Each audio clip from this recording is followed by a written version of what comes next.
வணக்கமுங்க. நேத்து உதவின்னு கேட்ட உடனேயும் எங்களுக்கு காசு அனுப்பின எல்லா தோழர்களுக்கும் மிகப்பெரிய நன்றி. இனி அனுப்ப போகும் தோழர்களுக்கும் நன்றி. அப்புறம் நாங்க வைக்கிற ஒரே ஒரு ரெக்வெஸ்ட், 100 ரூபா அனுப்புனா போதும். அதுக்கு மேல யாரும் அனுப்ப வேண்டாம். மாசத்துக்கு ஒரு தடவை மாசம் 100 ரூபா அனுப்புனா போதும். எங்க வேலைகளை நாங்க செஞ்சுக்கிட்டே இருப்போம். மீண்டும் ஒரு முறை எனவே பேசுவோம் இல்ல எதையாவது சமைப்போம். உங்களுக்கு மீண்டும் ஒரு முறை ஒரு உறுதிய அளிக்கிறோம். நேத்து சொன்ன மாதிரி தான், நாங்க ஸ்வீட் செய்ய மாட்டோம். நீங்க கொடுக்கிற மொய்ய எங்க வீட்டுல ஸ்வீட் செஞ்சு சாப்பிட மாட்டோம். சமூகத்துக்கு எந்த அளவுக்கு பயன்படுத்த முடியுமோ அந்த அளவுக்கு அதை பயன்படுத்திக்குவோம். நாங்களும் நிக்காம எங்க வேலைகளை செஞ்சுக்கிட்டே இருப்போம். நேத்து தக்காளி வெங்காய கத்திரிக்காய் போட்டு கத்திரிக்காய் தொக்கு செஞ்சோம். இன்னைக்கு வெங்காயத்தை எடுத்துட்டு வெண்டைக்காவை போட்டுக்கலாம். தக்காளி வெண்டைக்காய் கத்திரிக்காய் போட்டா மேட்ச் ஆகுமா அப்படின்னு கேக்குறீங்களா? இப்படி எல்லாம் எல்லாத்துக்கும் மேட்சிங் பாத்தீங்கன்னா தமிழ்நாட்டுல எல்லாமே மேட்சிங்காவா இருக்குது.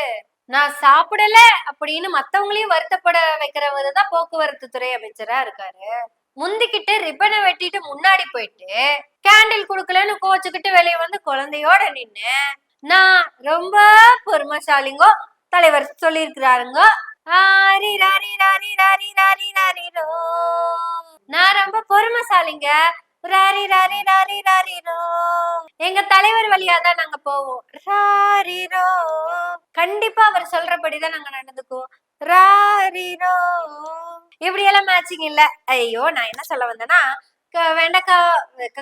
வெங்காயத்துக்கு பதில் வெண்டைக்காய் கத்திரிக்காய் ரெண்டுமே போட்டா மேட்சிங் இல்ல அப்படிங்கிறது எனக்கும் நல்லா தெரியும். பல நேரங்கள்ல இப்ப இருக்கிற ஆட்சி விளக்கெண்ணெயில போட்ட வெண்டைக்காய் மாதிரிதான் இருக்கு அப்படிங்கிறது உங்களுக்கு நல்லா தெரியும். இருந்தாலும் நம்ம சமையலை பத்தி தான் பேசணும், வேற எதை பத்தியும் பேசக்கூடாது. இப்ப நான் என்ன பண்ண போறேன்னா, கடுகு எடுக்க போறேன். கடுகுனது கரண்ட் போயிடுச்சு, கடுகு எடுக்க கூடாதா?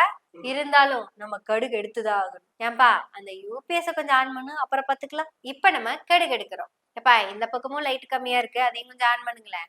சரி, யூபிஎஸ் எவ்வளவு நேரம் தாங்கும்? சரி அவ்வளவுதானே. கரண்ட் எப்ப வரும்? சொல்லிட்டு போனாதானே சொல்லிட்டு வர்றதுக்கு. சோ இப்ப இந்த கரண்ட் எங்க போச்சுனாங்க, அது கடுகு டப்பால வர கடுகு இப்ப கடுகு நமக்கு கரண்ட் நமக்கு வரணும்னா ஏதோ கார்டு டிஸ்க் காணாம போயிடுச்சாமா, அது வந்துச்சுன்னாதான் நமக்கு கரண்ட் வருமாமா. யார் யாருக்கு எத்தனை கரண்ட் கொடுக்கணும் அப்படிங்கறத அந்த கார்டு டிஸ்க்ல தான் எழுதி இருக்குது. மத்தபடி நிலக்கரி சொரங்கம் அது இதுன்னு எல்லாம் எடுத்தோம்னா அதுல எல்லாம் கரண்ட் இல்லைங்க, அந்த கார்டு டிஸ்க்ல தான் இருக்குது. கோபிநாத்தை புடிச்சிட்டோமுங்க, கார்டு டிஸ்க கரெக்டா புடிச்சிட்டோம்னா கரண்ட் வந்துருங்க.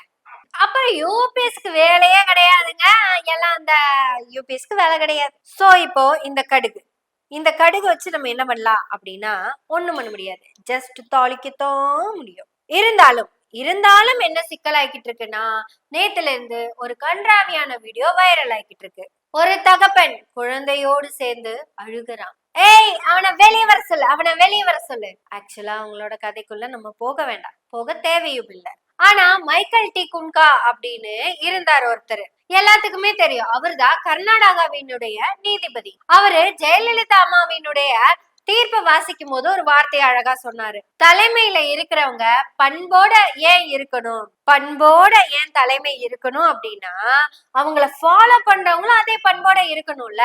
அப்படி ஒருவேளை தலைமை தப்பு பண்ணுச்சுன்னா, இப்ப நேத்து ஒருத்தர் வீடியோ போட்டு அழுதாருல, அவர் ஏன் அழுதாரு அப்படின்னு நம்ம அதுக்குள்ள போக கூடாது. நமக்கு கடுகு வறுக்கிறது தான் முக்கியம். பாருங்க, சமைக்கலாம்னு எடுத்து வச்சா கூட தப்பா நம்ம பேசிக்கிட்டு இருக்கோம்.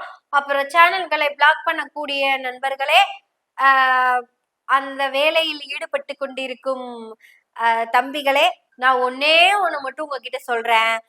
நான் சொல்றேன் இந்த கதைய நீங்க வேற எது கூடயாவது பொருத்தி பார்த்தா நான் காரணம் கிடையாது. ஜெயலலிதா அம்மாவுடைய தீர்ப்புல குன்ஹா சொன்னது தலைமை சரியா இருக்கணும் அப்படின்னு.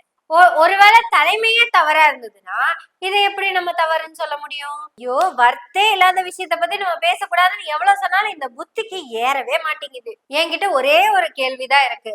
உடனே யாராவது வாய வாடகைக்கு வந்து என்கிட்ட கேள்வி கேட்க வந்துடாதீங்க. அந்த பெண்ணை போய் இவர் அடிச்சு துன்புறுத்தி வீடியோ போட்டாரு. உடனே கமெண்ட்ல போய் பாத்தீங்கன்னா, அடடடடா, ஒரு பெண் தவறு செஞ்சா இந்த சமூகமே அழிஞ்சிருமாமா, ஒரு குடும்பமே உடஞ்சிருமாமா. நீ எல்லாம் ஒரு தாயா? நீ என்ன அம்மாவா? சரி, இதுவே ஒரு ஆண் செஞ்சிருந்தா, இந்த பொண்ணு போய் வீடியோ எடுத்து அவளை வெளியே வர சொல்லு அப்படின்னு சொல்லியிருந்தா நீங்க என்ன சிஎம் போஸ்டா கொடுக்க போறீங்க? ஐயோ நமக்கு எதுக்கு அரசியல், நம்ம கடுகு வருப்போம், கடுகு போடுவோமா? இப்படி எல்லாம் கேடு கெட்டு போன அரசியல பேச வேணாம்னா எங்களை எல்லாம் அரசியல் பேச வேணாம்னு சொல்லி இருக்கிறாங்க.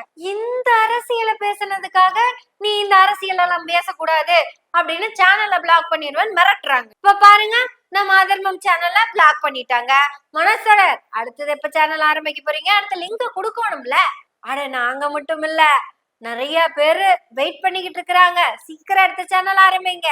இப்படி எல்லாம் இருக்கிற கலை யதார்த்தத்தை நாங்க பாட்டுக்கு தாளிச்சுக்கிட்டு இருந்தா நீங்க எதுக்கு குறுக்க வந்து வெடிக்கிறீங்க? ஒருவேளை உங்களுக்கு வெடிச்சே ஆகணும், எங்களை திட்டியே ஆகணும் அப்படின்னு ஆசையா இருந்ததுன்னா நெஞ்சுக்கு நீதிய முழுசா படிச்சு முடிச்சுட்டு அப்புறம் பேசுங்க.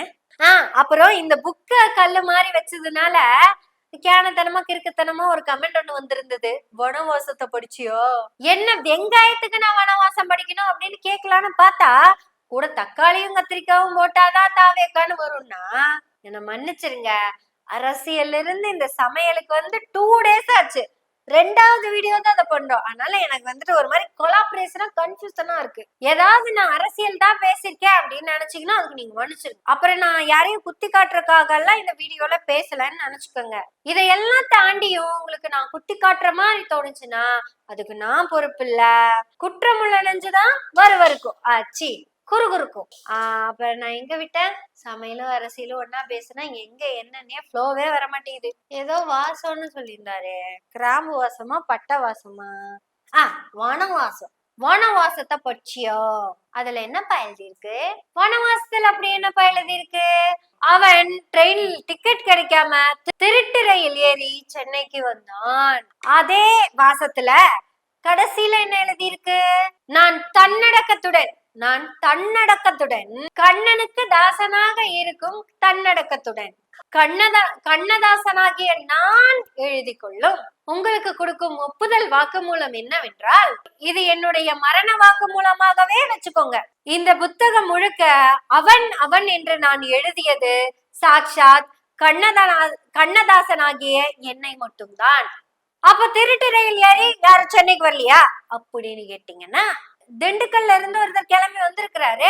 அவங்க அப்பா ஸ்டேஷன் மாஸ்டராகவே இருந்தாலும் டிக்கெட் எடுக்காம ஒவ்வொரு ட்ரெயினா ஏறி வந்துருவாரு. டிடிஆர் புடிச்சு இறக்கி விட்டுருவாங்க. அடுத்த ஸ்டேஷன்ல இன்னொரு ட்ரெயின் ஏறி அப்படியே வந்திருக்கிறாரு.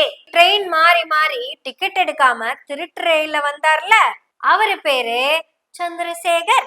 இதுக்கு வேணா நீங்க என் மேல கேஸ் போட்டுக்கோங்க. ஏன்னா இது சொன்னதே அவர்தான். அவரு சொன்ன வீடியோ இருக்குது, ஆனா நான் போட மாட்டேன். இது வனவாசத்துல எழுதல, அவரு வாசத்திலேயே எழுதி வச்சிருக்கிறாரு. அப்படி திருட்டு ரயில் ஏறி வந்த சந்திரசேகர் அந்த சீங்கிற இனிஷியல் வச்சிருக்கிற அவருடைய பையன். ஐயோ சமையல மட்டும் கவனி, சேனல்ல பிளாக் பண்ணிட போறாங்க, எனக்கு தேவையில்லாதெல்லாம் பேசிக்கிட்டு இருக்கிற. நீ வாட்டுக்கு சோம்பு விஜய் அப்படின்னு சொல்லிட்டேன்னு வச்சுக்கவேன், அது அவங்க காதுல எல்லாம் ஜோசப் விஜய்னு விழுந்து ஏதோ எதையாவது சமைப்போம் அப்படின்னு சமைச்சிட்டு போயிடலாம். அப்புறம் வனவாசத்தை ரெஃபரன்ஸ் கொடுத்த அந்த அம்பி அடுத்த புக்கு ஏதாவது ரெஃபரன்ஸ் கொடுத்தேன்னா அதையும் படிச்சு என்ன இருக்குன்னு சொல்லிடுவேன். வனவாசத்தை என்ன படிக்க சொன்னீங்களே, நீங்க நெஞ்சுக்கு நீதி படிச்சேலா அப்படின்னு நான் கேட்டேன்னா நம்ம நன்சை பிரசுரம் தான் ஆஃபர்ல கொடுத்துருக்காங்க, வாங்கி படிங்கோ. அப்புறம் மீண்டும் ஒரு முறை நீங்க கொடுக்கிற மொய்யில ஸ்வீட் செய்ய மாட்டோம்.